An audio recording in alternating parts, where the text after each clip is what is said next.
Olá! Quando a gente pensa na entalpia da reação, a gente tem uma forma prática para calcular e também a gente tem três possibilidades teóricas. Quando a gente pensa na forma prática, a gente está falando no auxílio de um calorímetro, no qual a gente consegue observar a quantidade de calor ganho ou perdido do nosso sistema. Porém, o que a gente mais usa mesmo são os métodos teóricos. A gente vai começar com o primeiro método, que é a partir da entalpia de formação, para conseguir entender quais são essas possibilidades na hora da gente encontrar a entalpia da nossa reação.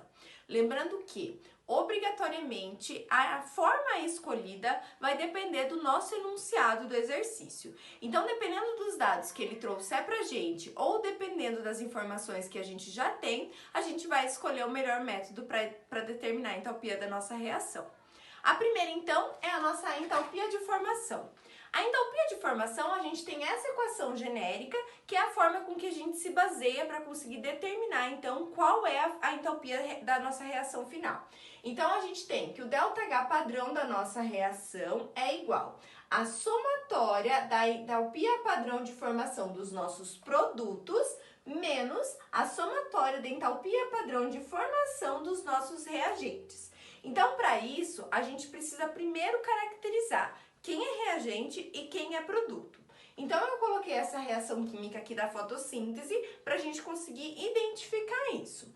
Quando a gente olha para essa nossa reação, sempre que quem vem antes da nossa flecha é o que a gente chama, então, de reagente. Então, esses daqui são os nossos reagentes. E aqueles compostos que vêm após a flecha é o que a gente chama, então, de produto. Por que a gente está fazendo isso? Porque na nossa reação, a gente vai ter que levar em consideração isso. Então, quando a gente olha aqui, por exemplo, a somatória padrão de formação dos nossos produtos, a gente vai utilizar os seguintes compostos. O C6H12O6, sólido, e a gente também vai levar em consideração o nosso 6O2 gasoso, ok? Quando a gente olhar para os nossos reagentes, são quem? É o nosso 6C6CO2 gasoso e é o nosso 6 de água, de H2O no estado líquido. A partir dos valores tabelados das entalpias padrões de formação de cada um desses nossas substâncias, a gente vai conseguir então calcular a entalpia padrão de formação. Só tem um detalhe que é muito importante, é o que normalmente vai ser de pegadinha, tá? A gente tem que observar que substâncias simples, no seu estado mais estável, tem valor de entalpia padrão de formação igual a zero. Então, por isso, nessa situação aqui, o valor do nosso O2 é igual a zero. A gente não tem um valor para ele, isso é uma convenção. Todos os outros valores são tabelados. Ou o enunciado vai dar para vocês, ou vocês vão precisar consultar essa tabela, mas não precisa decorar nenhum desses valores. Vamos fazer o cálculo agora. Para continuar, vocês vão continuar olhando a reação química aqui e eu vou mostrar para vocês como que eu separei ela. Então, eu mantive em laranja quem são os nossos produtos. Então, se vocês olharem ali na reação química, é o C6H12O6 sólido e o nosso 6O2. E os nossos reagentes, eu vou estar escrevendo em azul, então, que são os nossos 6CO2 gasoso mais 2 moléculas de água líquida. Então, isso daqui é a primeira separação que a gente precisa fazer. O que é reagente e o que é produto e manter eles juntos, tá? Quando a gente olha esse símbolo, a gente entende, então, que é a somatória dessas entalpias. Como que a gente vai fazer isso? Esses valores aqui, eles são tabelados, como eu já tinha falado. Então, o que a gente vai fazer é transportar eles para cá. Então, vamos começar pelo valor dos nossos produtos, que é o que a gente tem aqui. Então, ó, o valor da entalpia do C6H12O6 é de menos 1.268 kJ. Como o nosso O2 ele é uma substância simples, no seu estado mais de menor energia, a gente considera então que ele vale zero. Então, seria como se eu somasse aqui mais zero. Ok, isso daqui é do meu produto. Então, agora a gente vai olhar lá para os nossos reagentes. A entalpia padrão de formação do nosso CO2, ele é desse valor aqui. Porém, esse valor é para 1 mol, mas a gente tem 6 mols. Então, por isso que a gente precisa fazer 6 vezes esse valor aqui, ó, menos 393,51. Isso daqui é só do meu CO2, então só do meu CO2 eu já tenho isso daqui. Mais o que eu vou ter da minha água. Então, deixa eu até colocar aqui, ó, em roxinho. Esse daqui é do CO2, tá? Agora a gente vai olhar para a água. A água a gente também tem 6 mols, então vai ficar 6 vezes o valor da entalpia de formação da água, que é de menos 285,83. Ficou bem torto ali, mas dá para entender, ok? Agora eu vou multiplicar tudo e vou mostrar para vocês os resultados. Então, observem matematicamente o que eu fiz, tá? Peguei esse valor e repeti, porque eu não estou multiplicando ele por ninguém. Esse daqui, então, eu fiz 6 vezes esse valor negativo e, posteriormente, eu fui lá e somei 6 vezes esse valor negativo aqui. A gente chegou no valor bem negativo, porque eu somei 2 negativos e fiquei com esse valor. O que eu vou fazer? Eu vou subtrair eles, tá? Por quê? Porque é o ΔH dos meus produtos menos o ΔH do meu reagente.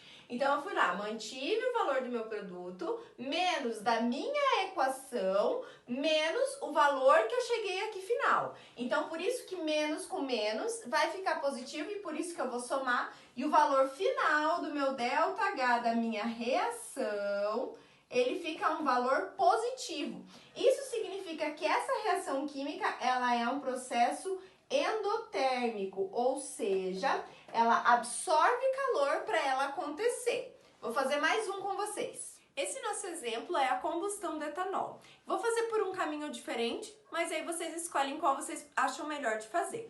Então, a gente tem aqui o nosso etanol, oxigênio, produzindo gás carbônico e produzindo água. O que a gente vai fazer é identificar esses valores embaixo desses nossos compostos para ficar mais fácil para depois a gente substituir a equação. Então, vamos lá. A gente vai observar primeiro o nosso etanol. A gente vem, olha lá na tabela, ele equivale a menos 277,69 kJ. O nosso O2, ele é uma substância simples, por isso que a entalpia padrão de formação é sempre 0. Então, a gente nem precisa representar ele. A gente vai olhar, então, lá para o nosso CO2. Quando a gente olhar para o nosso CO2, a gente observa que a gente tem 2 dele. Então, por isso que vai ficar 2 vezes o valor da entalpia padrão de formação do nosso CO2, que é menos 393,51. Mais, porque a gente tem uma soma dos dois, tá? A gente vai colocar lá a nossa 3 vezes o da água, porque a gente tem 3 moléculas de água. Então, menos 285,83 kJ também, tá? Então, o que a gente vai fazer? Primeiro resolve esse e depois resolve esse daqui para depois a gente somar tudo, tá? Então, vamos lá. Então, agora já estão aqui as multiplicações. Então, 2 vezes menos 393,51, a gente chegou nesse valor. Eu mantive o mais, que é da nossa somatória, que até coloquei em outra cor aqui. E esse menos 857,49 é dessa multiplicação aqui da quantidade de água que a gente tem nessa reação.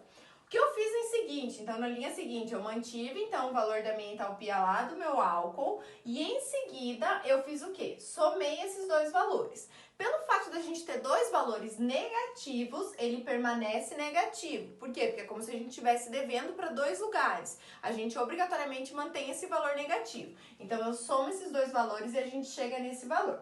Após isso, a gente vai ter que jogar lá naquela primeira equação, que é o quê? ΔH é igual a entalpia padrão de formação dos nossos produtos menos a entalpia padrão de formação dos nossos reagentes. Então, o que eu fiz aqui? Meu produto, eu peguei o meu valor e substituí aqui, menos da minha fórmula, então eu mantive, tá? E aí, esse meu 277,69 é o valor da entalpia lá do meu álcool. Então, ele também tem o negativo dele, tá? Como a gente tem negativo com negativo, significa que ele vai ficar positivo. Então, por isso que eu mantenho esse valor mais o valor dessa minha entalpia aqui. Consequentemente, pelo fato desse daqui ser maior, a gente vai ter, então, que o resultado final, ele é um valor negativo. Consequentemente, a gente consegue caracterizar que essa reação química ela é uma reação exotérmica e ela libera calor para acontecer. Assim como todas as nossas reações de combustão, a combustão do etanol também é exotérmica. Claro que eu preparei uns macetinhos para ajudar vocês na hora de resolver. Então, a primeira coisa, se o exercício está dando os dados do valor de entalpia de padrão de formação das substâncias, vocês vão usar essa daqui. É o jeito mais fácil que a gente tem de calcular a entalpia, tá? De uma maneira teórica. E os macetes são, ou seja, aquilo que a gente não pode esquecer quando a gente está pensando nisso. É simples, substâncias simples têm valor de entalpia padrão de formação igual a zero. Normalmente essas substâncias elas estão no seu estado mais estável, então a gente tem que observar que se apareceu isso, vai ser o valor igual a zero. Normalmente se o enunciado não está dando aquele valor dele e ele está pedindo da reação como um todo, é porque vale zero, tá? A não ser que ele dê lá o valor da entalpia da reação em peça de algum reagente ou algum produto em específico. Outra coisa, a gente sempre tem que considerar os coeficientes estequiométricos. Sempre tem que multiplicar o valor da entalpia pelo valor do coeficiente estequiométrico. Por quê? O valor da entalpia padrão de formação é de 1 mol. Se aparecer 2, 3, enfim, tem que multiplicar por essa quantidade. Outra coisa, a gente não pode esquecer do estado físico dessa nossa molécula. Se dependendo do estado físico, o valor da nossa entalpia padrão de formação é outro. Então, sempre observem isso. E nunca esquecer dessa nossa reaçãozinha aqui, que a gente tem então, ΔH padrão da reação é igual a entalpia padrão dos nossos produtos menos a entalpia padrão dos nossos reagentes. Espero que eu tenha ajudado vocês.